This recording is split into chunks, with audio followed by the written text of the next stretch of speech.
Hello friends, this is Rahul. तो आज की वीडियो में हम किंकर डिमांड कर्व मॉडल के बारे में पढ़ेंगे। किंकर डिमांड कर्व मॉडल पढ़ने से पहले हम ओलिगोपोली के बारे में देखते हैं। ओलिगोपोली है, उसको अल्पाधिकार कहा जाता है। हमने इससे पहले मार्केटें की थी। एक तो की थी परफेक्ट कंपटीशन, सेकंड की थी मोनोपोली और थर्ड में की थी मोनोपोलिस्टिक कंपटीशन। तो आज की वीडियो में हम ओलिगोपोली के किंकर डिमांड कर्व के बारे में पढ़ेंगे। ओलिगोपोली में ऐसा होता है कि जो फर्म्स होती हैं वो उनकी गिनती थोड़ी कम होती है। ऐसा तो हमें पता नहीं भी कितनी होती है, जैसे 4-5 इतनी हो सकती है। तो ओलिगोपोली वो मार्केट होती है जिसमें large number of buyers and जो सेलर होते हैं उनकी गिनती थोड़ी कम होती है। गिनती ऐसे 4 या 5 हो सकती है। अब इसको स्टार्ट करने से पहले इसकी सबसे पहले फीचर्स देख लेते हैं। सबसे पहली है इंटरडिपेंडेंसी। इंटरडिपेंडेंसी में ऐसा होता है जो भी फर्म्स होती है उनमें आपस में डिपेंडेंसी होता है। अगर एक फर्म प्राइस को कम करेगी तो दूसरी फर्म को भी प्राइस कम करनी पड़ेगी, नहीं तो उनकी सेल्स डाउन हो जाएंगी। और जैसे अगर प्राइस अप होता है तो दूसरों पर भी उसका अफेक्ट पड़ेगा। सेकंड में आता है एडवर्टाइजमेंट। इसमें जो होता है अल्पाधिकार में हर कोई फर्म को एडवर्टाइजमेंट करनी पड़ती है ताकि उसका प्रोडक्ट ज़्यादा से ज़्यादा सेल हो। अगर एडवर्टाइज नहीं करेगा तो उसकी सेल में कमी आ जाएगी। थर्ड है कंपटीशन। ये ओलिगोपोली में ऐसा होता है कि कम होते हैं सेलर, इसलिए उसमें बहुत ज़्यादा मुकाबला होता है। और उसके बाद चौथा है lack of uniformity. Lack of uniformity का मतलब है कि जो फर्म होती है उन सभी की गिनती थोड़ी होती है और उनमें जो एक रूपता नहीं होती। जैसे कोई फर्म होता है बड़ी हो सकती है, कोई छोटी हो सकती है, उनकी कॉस्टेज में डिफरेंस होता है। There is no equality in them. 5 पे आता है डिमांड कर्व। जो डिमांड कर्व होता है इसका कुछ अलग सा होता है। इसके बारे में सही से जानकारी तो नहीं मिल सकती। वैसे इसका जो डिमांड कर्व होता है वो इसका किंकर्ड होता है, मतलब यहाँ से ऐसे टूटा हुआ होता है। इसका जो ऊपर वाला पोर्शन होता है ये होता है मोर देन वन मतलब इलास्टिक होता है। ये जितना प्राइस में चेंज आएगा उससे डिमांड में उससे ज़्यादा चेंज हो जाएगा। इसके जो नीचे वाला पोर्शन है वो लेस देन वन इलास्टिक होता है। अगर प्राइस डाउन करेगा तो उसकी क्वांटिटी में ज़्यादा फर्क नहीं पड़ेगा। तो हमने ओलिगोपोली के बारे में पढ़ा है। तो अब हमारा जो मेन पार्ट है वो है पॉल एम स्वीजी का मॉडल है the Kinkar demand curve model. इसके बारे में पढ़ेंगे। पॉल एम स्वीजी ने अपने मॉडल में बताया था कि जो प्राइस है वो इसमें काफ़ी समय तक सेम रहती है, इसलिए इसे प्राइस रिजिडिटी मॉडल भी कहते हैं। इसको हम 2 पार्ट्स में देखेंगे। फर्स्ट पार्ट में है अगर चेंज इन कॉस्ट आए, और सेकंड है चेंज इन डिमांड। ये दोनों ही पार्ट्स में जो प्राइस है वो सेम रहती है। इसको अब हम एक्सप्लेन करते हैं कि कैसे प्राइस सेम रहती है। उससे पहले हम इसकी अजम्पशन देख लेते हैं। तो हमने ओलिगोपोली के बारे में पढ़ा। ओलिगोपोली के होते हैं जो 2 टाइप्स होते हैं। एक होता है क्लूसिव और सेकंड होता है नॉन क्लूसिव। आज हम जो पढ़ रहे हैं वो नॉन क्लूसिव ओलिगोपोली के बारे में पढ़ रहे हैं। इसका मॉडल है वो पॉल एम स्वीजी का the Kinkar demand curve model. इसकी जंक्शन देखते हैं। सबसे पहले है सम फर्म्स इन ओलिगोपोली, मतलब है कि ये मार्केट में कुछ फर्में हैं जो उनके बीच ओलिगोपोली है।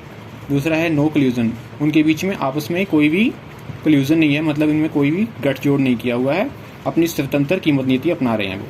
थर्ड है किंकर डिमांड कर्व मॉडल।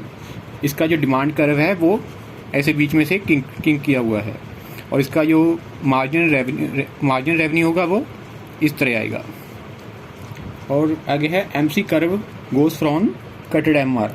जो इसकी एमसी कर्व है मार्जिन कॉस्ट वो एक कटे हुए हिस्से में से गुजरती है। इसके बाद हम इसकी एक्सप्लेनेशन के बारे में देखते हैं। हमने पहले अजम्पशन देखा था और अब एक्सप्लेनेशन देखते हैं। इसने पॉल एम स्वीजी ने बताया है कि जब इसमें डिमांड में और कॉस्ट में चेंज होता है वो प्राइस है वो सेम रहती है। अब प्राइस वो सेम क्यों रहती है इसके बारे में बताते हैं। सबसे पहला है चेंज इन कॉस्ट। जब ये कॉस्ट में चेंज हुआ तो प्राइस सेम रहती है। जैसे हमारे पास ये ये हमारा डिमांड कर्व है, AR बोलते हैं इसको। और ये मार्जिन रेवेन्यू MR है इसका, ये इसका इसमें से ये टूटा हुआ है। और इसका मार्जिन कॉस्ट यहाँ से जा रहा है। मार्जिन कॉस्ट हमने पिछली वीडियो में देखा है कि जो इक्विलिब्रियम पॉइंट होता है MC is equal to MR, और MC curve cuts MR from below. अब ये पॉइंट सेटिस्फाई हो रहे हैं, इसमें सेटिस्फाई हो, यहाँ पे हो रहा है, मतलब ये प्राइस सेट हो रहा है और ये क्वांटिटी। अब चेंज इन कॉस्ट देखना है। मान लीजिए हमारी कॉस्ट बढ़ जाती है, अब इतना कॉस्ट हो गया, MC1 हो गया कॉस्ट से। जब MC1 हो गया तो अब भी वहीं से उसी में से काट रहा है और प्राइस यहीं पे सेट हो रही है। इसका मतलब है कि प्राइस में कोई चेंज नहीं हुआ। अब मान लेते हैं कि कॉस्ट कम हो जाती है, यहाँ पे कॉस्ट कम हो गया, इसको MC2 लिख देते हैं। यहाँ पे प्राइस फिर से OP ही सेट हो रहा है और OQ क्वांटिटी को सेल कर रहा है। ये था हमारा चेंज इन कॉस्ट। और सेकंड में आता है चेंज इन डिमांड। अब चेंज इन डिमांड देखते हैं। सबसे पहला था ये हमारा डिमांड कर्व है, AR, और ये MR। अब मान लेते हैं कि डिमांड में कमी आ जाती है। अब डिमांड कम हो गई, ये ऐसे हो गया।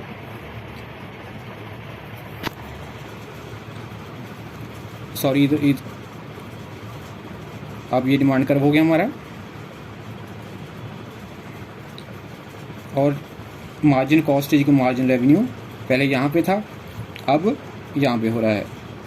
मतलब प्राइस में फिर भी कोई चेंज नहीं आया, लेकिन जो क्वांटिटी है वो कम हो गई है। इसका मतलब है कि कॉस्ट में चेंज हो जाए और डिमांड में चेंज हो तो प्राइस में कोई भी चेंज नहीं होता, इसलिए इसे प्राइस रिलेटिव मॉडल कहते हैं। तो ये हमने किंकर डिमांड कर्व पढ़ा। तो लास्ट टाइम हम इसकी क्रिटिसिज्म देखते हैं। सबसे पहली क्रिटिसिज्म है मंदी में लागू होता है।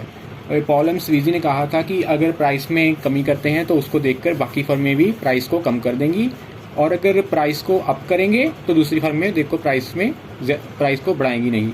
लेकिन ऐसा नहीं होता, जब तेज़ी का समय होता है तो प्राइस बढ़ने लगते हैं और सभी फर्में प्राइस को बढ़ा देती है। सेकंड है MR MC के काटे भाग से गुजरना जरूरी नहीं। पॉल एम स्वीजी ने बताया था कि जो MC कर्व है वो काटे भाग में से ही गुजरती है ऐसे, लेकिन इसका ज़रूरी नहीं, ये तो बाहर से भी गुजर सकता है, यहाँ से भी गुजर सकता है। इसके बारे में पॉल एम स्वीजी ने कुछ बताया नहीं।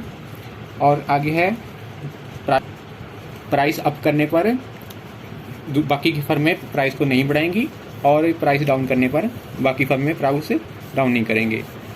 तो ये था हमारा पॉल एम स्वीजी का मॉडल। नेक्स्ट वीडियो में हम फिर मिलेंगे। Thanks for watching.